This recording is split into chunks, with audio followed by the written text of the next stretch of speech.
spiegare la differenza tra 3D e 2D? Oddio. Siete all'ascolto dell'Iconic Podcast, il podcast che dà voce a chi nei titoli di coda compare in piccolo, ma fa grandi cose. Io sono Carola, talent manager e vostra investigatrice privata della post-produzione. Un appuntamento fisso a settimana, in cui intervisteremo persone iconiche e assolutamente normali che lavorano dietro le quinte del mondo pubblicitario e cinematografico, svelando storie, retroscena e segreti di post-produzione. Ciao a tutti e benvenuti a una nuova puntata di questo incredibile, iconico, l'Iconic Podcast. Io sono Carola ed eccoci qua anche oggi con un nuovo ospite, un ospite a cui tengo particolarmente e ve lo presento subitissimo. Riesce a dimostrare che ha stile tanto nelle sue animazioni quanto nel modo in cui racconta il suo lavoro. 3D motion designer autodidatta, ex musicista con una passione per i dettagli e una buona dose di sarcasmo. Tra video tutorial, progetti creativi e una presenza costante sui social ha saputo costruire un linguaggio visivo riconoscibile, arrivando a esplorare concetti come l'overthinking, dandogli nuove forme. Quando non è davanti al computer a renderizzare qualcosa, puoi trovarlo a raccontare aneddoti sulla sua vita, così imprevedibili che vi faranno chiedere: ma è davvero successo? Oggi con noi Natalino D'Amato. Ciao Carola, grazie mille. Grazie mille a te. Come stai? Bene, bene. Bene, sono Tu come contenta. stai? Bene, grazie, tutto bene. Contenta che tu sei qua con noi, anzi con me. Uso sempre questo plurale, maiestatis, perché... Beh, ci sta. Ma sì. Bisogna Me credere lo in se merito, stessi. me lo Esatto, merito. esatto. Me lo devo dire. Sarà un noi. Bando alle ciance. Yes. Passiamo subito alla prima domanda. E cioè, Natalino, perché fai quello che fai? Dovrò fare una brevissima introduzione di quella che è la mia vita, e che si può riassumere in mi faccio sempre tante domande. Cioè io parto come musicista e quando ho cominciato a suonare la batteria che avevo 13 anni, perché un giorno mi sono chiesto chissà come si fa la musica, e questo mi ha portato a voler esplorare un certo mondo. A un certo punto, diciamo, dovendo autopromuovermi, facevo video e mi sono reso conto che la parte video e comunicativa mi piaceva di più del suonare in sé, e quindi ho detto voglio cambiare, voglio fare qualcos'altro. Sono riuscito a entrare nel mondo della comunicazione e molto attratto dalla parte di video editing e dalla parte di animazione. Lavorandoci così poi sono arrivato a scoprire il 3D e qui è sempre uno di quei giorni in cui mi sono chiesto chissà come fanno la musica, da ragazzino mi sono chiesto anche chissà come fanno queste cose tutte finte. Io spero di smettere di farmi domande un giorno. No, non smettere, per ora non smettere, per Ok, favore.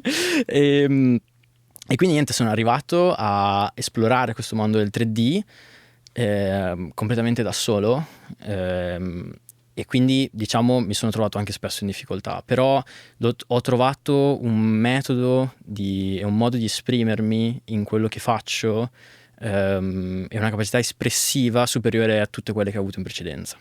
Cioè con la musica non ci arrivavo a fare queste cose, non ci arrivavo a esprimermi così bene, non ci arrivavo a immedesimarmi così tanto in quello che facevo. Quindi... Sentivi che mancava quel qualcosa che invece tramite il 3D te Esatto. riuscivi a dare. Esatto. Quindi... E a che età c'è stato questo switch? Avevo, secondo me, 25-26 anni più o meno. Ok. Quindi E sì. dicevo nell'introduzione che tu hai studiato poi tutto da autodidatta. Sì.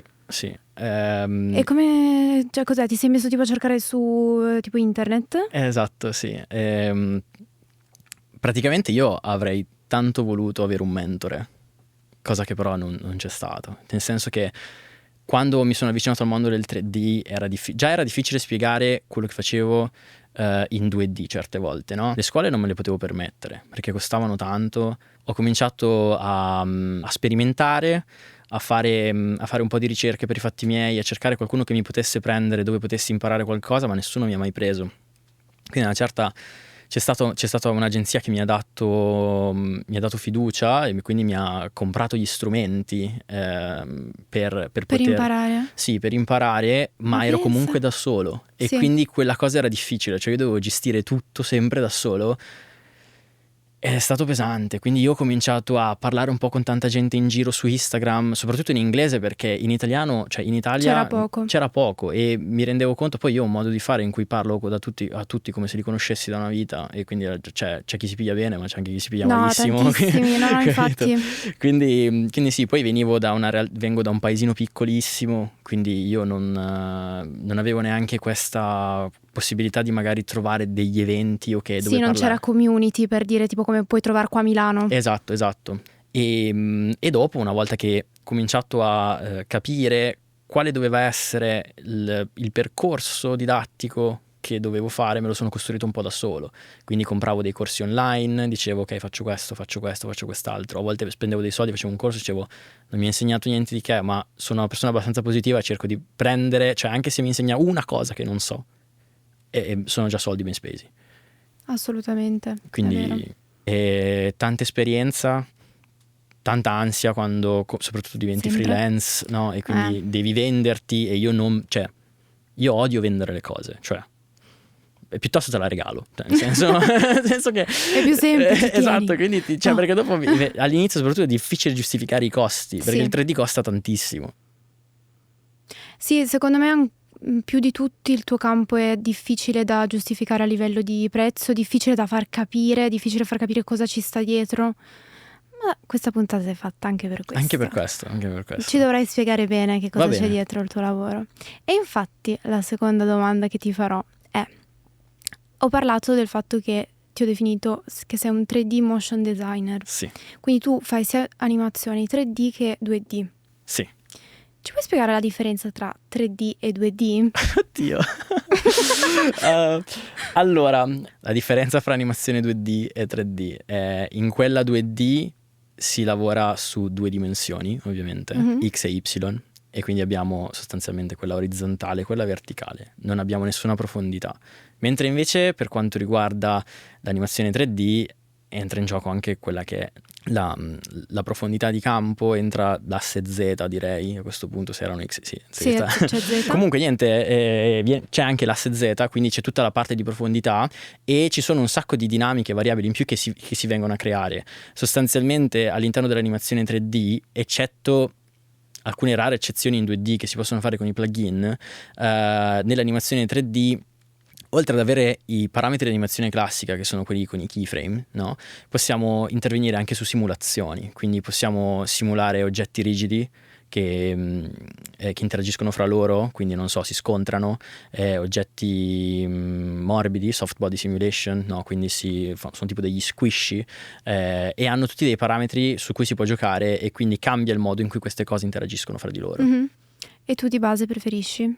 Io di base preferisco il 3D. Perché? Ma mamma mia, è difficile questa. Allora, credo come ogni cosa che ho studiato, a un certo punto tendo a voler superare i miei limiti, no? Quindi all'inizio per me l'animazione 2D era incredibilmente difficile, era incredibilmente complessa e non capivo come farla. Quando ho imparato a farla e ho voluto fare lo switch al 3D, cioè nel senso, ci può essere una cosa semplice nella mia vita? No. Esatto. Quindi ho cominciato a interessarmi di più a questo mondo, e ho notato che le possibilità creative, espressive erano incredibilmente di più. Cioè io in 3D riuscivo veramente a esprimermi, a fare cose per cui il 2D mi è sempre sembrato molto limitante. Quindi quella roba lì dopo è stato per me il motivo principale, no? Per cui posso fare questa cosa in 3D, bellissima, la voglio fare. Ci sono state delle volte in cui ho preferito magari farla in 2D, e certe volte ho fatto del 2D nei software 3D perché volevo ancora complicarmi la vita, e poi volevo portare parte del mio mondo simulato in una situazione 2D che magari normalmente non gli sarebbe appartenuta. Adesso ci sono un sacco di plugin che lo fanno, però dicevo, perché devo pagare tanti soldi un plugin se io posso farlo così? Quindi tendenzialmente certo, figo.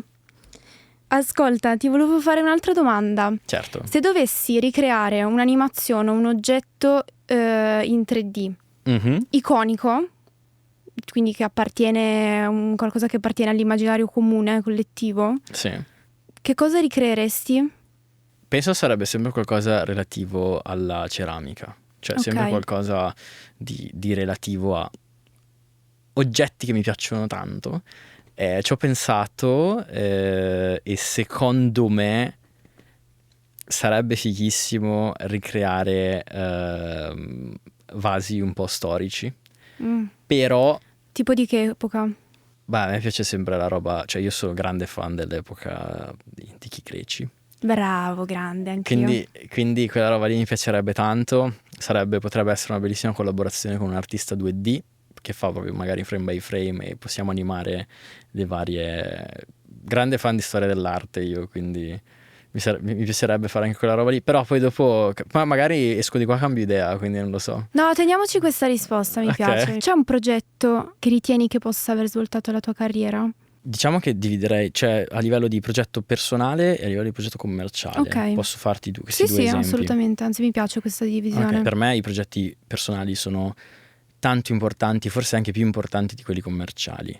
E nulla togliere a quelli commerciali, ovviamente. Che mi piace molto fare, prendetemi. Mi raccomando. A livello commerciale c'è stato un progetto che ho fatto con Blank Studio per Diego Dalla Palma. Quello è stato il primo nome grande con cui ho lavorato e quindi per me è stata una cosa, come posso dire, è stato mega ansia. Cioè Sì. all'inizio ho detto cavolo davvero e poi ho detto cavolo davvero, cioè nel senso figo. Beh sì, anche perché cioè iniziare da autodidatta e poi arrivare a lavorare con un brand del così. Genere, dici cacchio, allora vuol dire che da solo sono bravo. Esatto. Cioè, solo con le mie forze sono arrivato fino a qui. Esatto, e qua entra in gioco anche un po' la sindrome dell'impostore, no? Che è abbastanza comune. Assurdo. È un tema un po' però è normale, nel senso che dici a una certa si renderanno conto che non sono abbastanza buono per fare sta roba. Però dopo lì ho detto no, mi stanno dando fiducia. Non era il primo lavoro che facevo con questo studio, in cui mi trovo comunque molto bene. E quindi la parte, diciamo, che mi ha gasato e che mi ha dato è stato sentire che mi davano fiducia. Cioè mi danno fiducia su questo progetto, vuol dire che sono confident che io possa portarlo a termine. Invece a livello di progetto personale sicuramente l'ultimo che ho fatto sulle ceramiche è stato uno di quelli che sento ovviamente più mio come posso dire, come messaggio, e questa cosa qua mi ha incentivato tanto, soprattutto vedere che avesse così tanto riscontro, una cosa che finalmente ero riuscito a fare, ero finalmente riuscito a trovare il mio linguaggio. A proposito di quest'ultimo progetto di cui mi parli, la cosa che mi piace di te in generale e che al giorno d'oggi si vede secondo me sempre meno è che magari tanti artisti lavorano per il mero gusto di fare qualcosa visivamente, esteticamente bello e finisce lì. Invece tu, appunto perché ti fai tante domande, fin troppe, vabbè, questo farsi fin troppe domande porta secondo me a cose belle, perché tu in quello che fai, soprattutto nei tuoi progetti personali, ci metti sempre un significato dietro. Quindi volevo chiederti se ci raccontavi un po' meglio del progetto di cui ci stavi parlando. Sì, certo. Prevalentemente volevo che ci parlassi di overthinking. Sì. E se ce lo descrivevi un pochino, il pensiero che c'era dietro, come poi l'hai realizzato. Mi piace mettere del significato sempre, perché penso che alla base di tutto il messaggio sia la cosa più importante. E questa è una cosa che in realtà dico sempre, cioè anche la parte tecnica che viene sviluppata la puoi sviluppare, cioè non ha senso dire adesso studio tutto Cinema 4D, tutto Blender, tutto quello che è, e poi dopo decido come usarlo. Cioè io in genere, se c'è qualcosa che non so fare, cioè io scelgo un messaggio e se c'è qualcosa che non so fare, dopo capisco come farlo, mentre sono, come posso dire, nel bel mezzo della situazione. Come è nato Overthinking? Allora, ho fatto un corso penso fosse qualcosa legato più al fotorealismo, no? Per migliorarmi sotto quell'aspetto là. Ok. E pur non avendo mai fatto ceramica, a me piacciono un sacco i vasetti, quindi e i piattini, no? Tutte queste cose qua. Tant'è che vorrei fare dei corsi di ceramica. Fighissimo. Fighissimo. Anch'io voglio farli. Andiamo. Andiamo. Tanto non abitiamo lontano. No, Carola, esatto, cioè. infatti. No. Beh, io l'ho regalato adesso a una mia amica per la laurea, quindi l'accompagnerò a farlo. Ma io non ce l'ho la laurea. Mi dispiace. Andrò io, se poi andrà bene il prossimo compleanno te lo regalerò. Grazie. Va bene, comunque niente, quindi ho detto beh, fighissimo, no? Mi piacerebbe sfruttarlo. In cosa lo posso sfruttare? E ho detto sarebbe bellissimo riuscire a prendere tutte queste cose di ceramica che mi piacciono e ricrearle in 3D. Era la seconda parte di un progetto che avevo pensato. I nomi erano Troublemaker, Overthinking e Self-Sabotage. Io sono sempre stato una persona che pensa tanto. Sono stato per vicissitudini della mia vita in terapia tanti anni. Andate in terapia. In terapia avevo questo grosso problema di overthinking, no? Di entrare in queste spirali di pensiero in cui un pensiero si moltiplicava, diventavano 2, diventavano 3, diventavano 4. Entravo in questa spirale di ansia, frustrazione, in alcuni punti anche leggermente, penso, depressione, che mi portavano poi dopo a non vedere più la realtà così com'era. E quindi ho pensato che sarebbe stato fichissimo unire quello che stavo imparando sul fotorealismo e tutte quelle cose tecniche, diciamo, che avevo imparato con il messaggio che volevo veicolare. Ho detto, ma la cosa bellissima del 3D è che io posso imbrogliare, cioè io non ho bisogno che una cosa succeda davvero. E quindi ho detto, facciamo qualcosa di fotorealistico che sembra vero, ma facciamogli fare qualcosa che non potrebbe mai fare nella vita reale. E da qui i piatti che si moltiplicano, no? Quindi i piatti cominciano a moltiplicarsi, da 1 diventano 2, poi diventano 4, 5, diventano sempre di più, fino a riempire tutto. È come se avessero riempito la mia testa in quel momento. E diciamo che poi dopo manca un po' l'evento catartico, che è quello del no, non ci pensare, perché io non volevo rappresentare nessun evento catartico, cioè volevo rappresentare semplicemente com'era vivere nella mia testa in quei momenti non volevi là. dare tipo una soluzione Perché o tanto non la un'epifania. trovavo, capito? Cioè, quindi non aveva senso rappresentarla. Cioè, la morale in quel caso non c'era. Era rappresentare visivamente era un esternare. esatto, una cosa che a me ha creato tanto disagio e che ho imparato a gestire bene e meno bene in certe situazioni, però ho imparato a gestirla.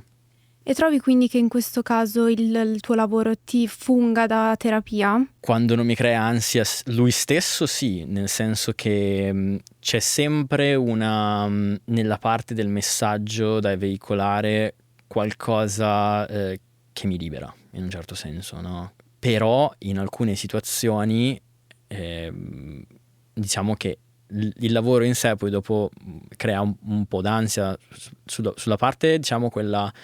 Se il lavoro è personale mio, non ho pressione. Se è un lavoro commerciale, ovviamente, chiaro, lì è meno liberatorio, come posso dire.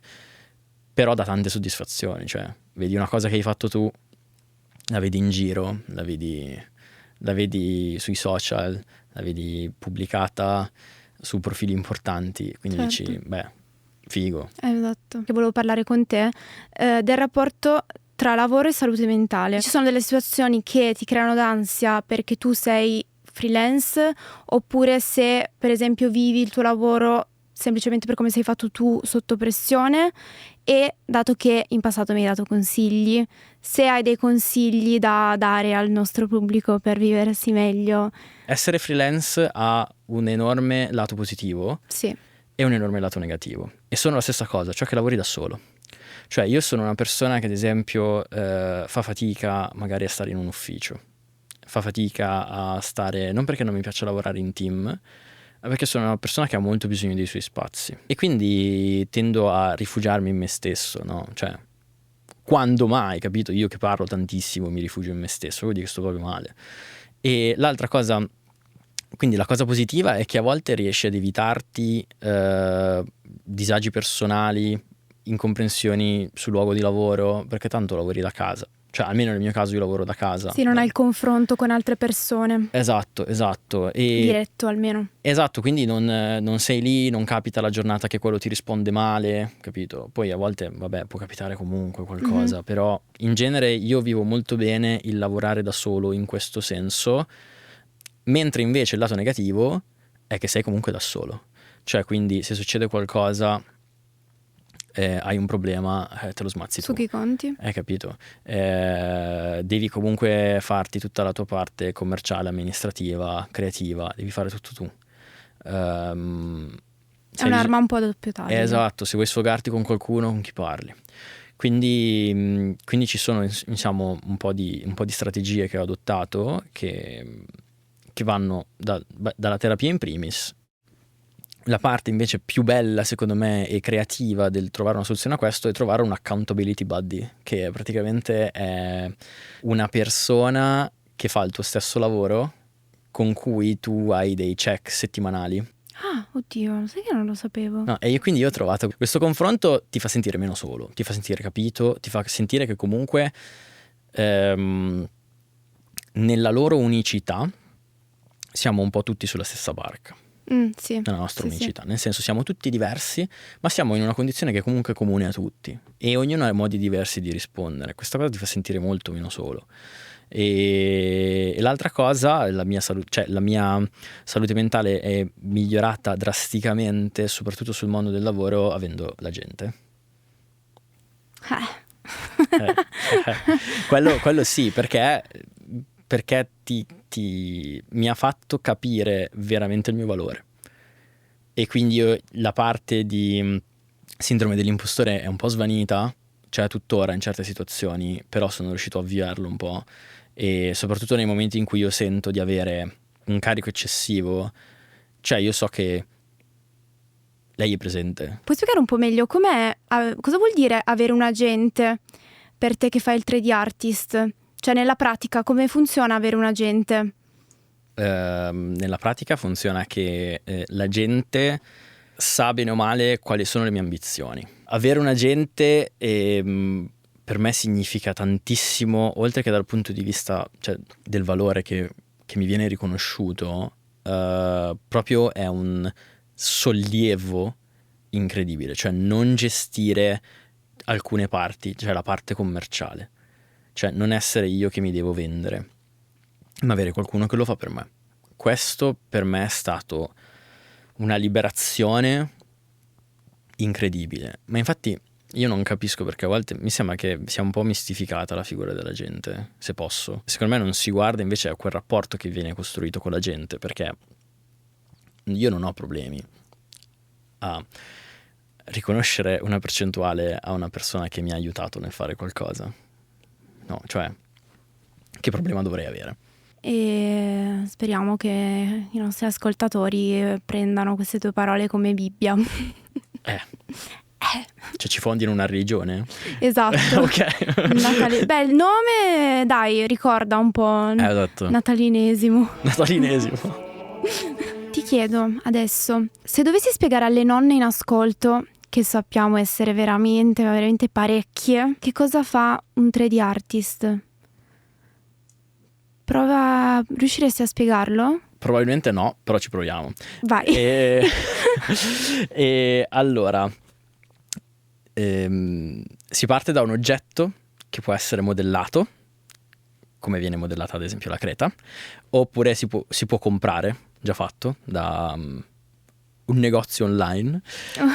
Dopodiché gli si va a dire che cosa fare. No, quindi lo possiamo muovere nello spazio, oppure gli possiamo dire di agire come un corpo rigido. Quindi non so, se facciamo scontrare due oggetti e diciamo che entrambi sono corpi rigidi, reagiranno in un modo, no? Quindi rimbalzano magari a seconda di delle indicazioni che gli diamo. Poi dopo, tramite un motore di rendering, è quello che finalizza l'immagine, tiriamo fuori l'animazione oppure l'immagine statica, se è una still finale, ecco. Chissà se le nonne avranno capito. Sì. Scrivete nei commenti. Nonne. Passiamo a un momento che secondo me ti piacerà. Vediamo. Non so. Si chiama Momento Pony. Momento Pony.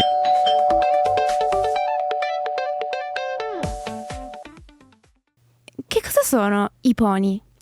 I Pony Express nella post-produzione sono delle consegne di hard disk che consegnano appunto materiale di valore che il montatore per esempio deve poi montare. Ma noi no, noi abbiamo dei corrieri speciali che ci consegnano delle critiche, dei commenti, delle osservazioni che arrivano dall'esterno. E qualcuno ci ha mandato una frase per te. Oddio! Caro Natalino. E io quindi... Cos'è quello? Io quindi ti devo leggere la frase. Va bene. Che ci è arrivata per te. A Natalino scoccia lavorare sullo stesso progetto per troppo tempo, anche se viene pagato a giornata e ci guadagna di più. Verissimo. Cioè, allora... non è una questione che sono una persona secondo me molto dinamica, quindi mi piace tanto avere tante cose da fare, ma tante cose diverse, e quindi ogni tanto quando i progetti si dilungano per troppo tempo ne soffro. Ti snerva un po'. Sì. Beh, ritorna un po' forse anche la questione la questione che dicevi prima dell'ufficio, Sì. Del fatto che magari lavorare in ufficio per te è un po' ripetitivo. Quando le cose si protraggono per tanto tempo tendenzialmente è un po' monotono dopo un po', e quindi magari mi piacerebbe avere stimoli nuovi, cose diverse.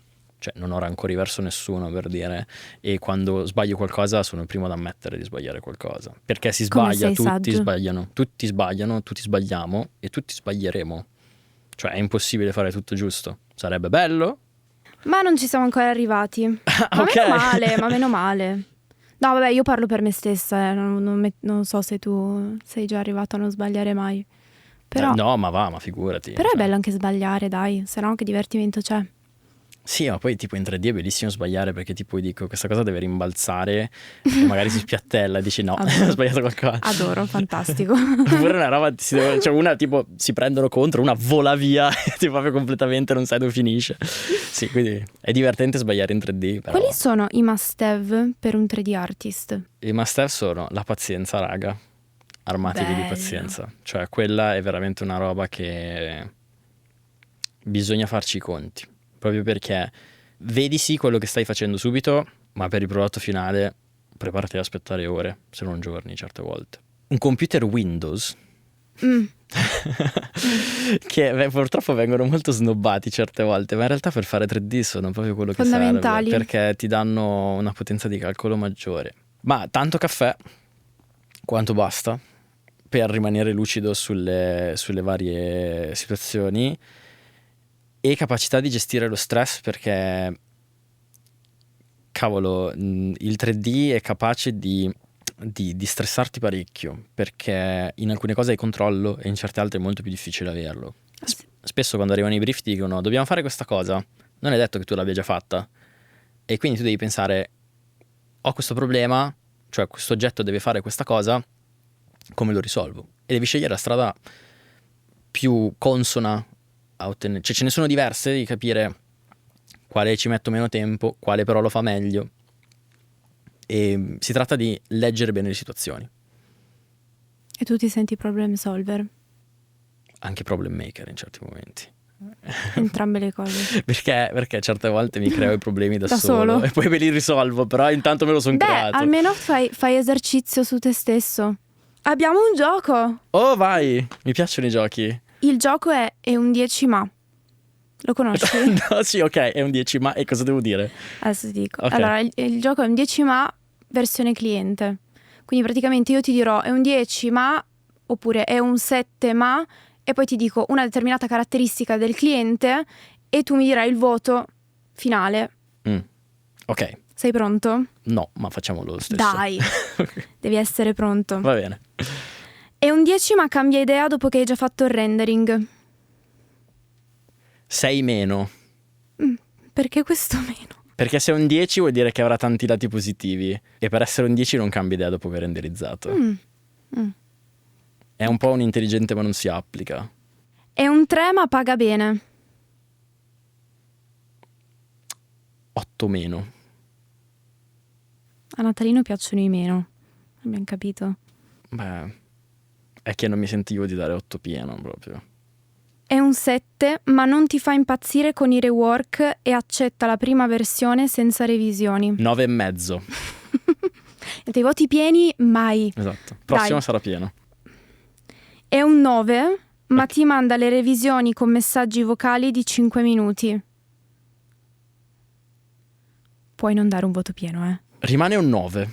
Ah. Perché comunque, cioè se è un 9 vuol dire che ha tante caratteristiche positive, se quello è il suo modo di esprimersi, lo accetto.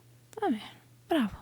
Quindi, anzi, cioè, se un 9 vuol dire che paga bene, rispetta le deadline, ha tutte le cose in fila organizzate. Se mi devo mettere lì, ascoltare un vocale e trascrivermelo, per me non è un problema. Per te va bene. Bene, siamo giunti alla fine Ok. di questa puntata e non si può che concludere con la domanda, No, domanda. che già saprai. E la domanda è: cosa ti rende iconico? La mia voglia di mettere un significato ovunque, quella di rappresentare, di avere sempre un messaggio da veicolare, nei progetti personali almeno, perché in quelli commerciali è più difficile farlo, quando arrivano comunque linee guida già abbastanza nette, ma in tutto quello in cui ho carta bianca cerco sempre di metterci del mio e di veicolare un messaggio mio. Quindi sui miei progetti personali ti direi questo è quello che mi rende iconico. Grazie mille Natalino per essere stato con noi. Grazie a te. Volevo far chiudere la puntata a te. Ciao a tutti, grazie per averci ascoltato. Speravo in una chiusura un po' più interessante, però è andata così. Grazie a tutti ancora. Anche questa puntata dell'Iconic Podcast si conclude qui. Vi aspetto alla prossima puntata con un nuovo ospite iconico. Seguiteci su Instagram e TikTok per contenuti extra, curiosità, dietro le quinte, anticipazioni o per inviarci le vostre domande e suggerimenti. A presto!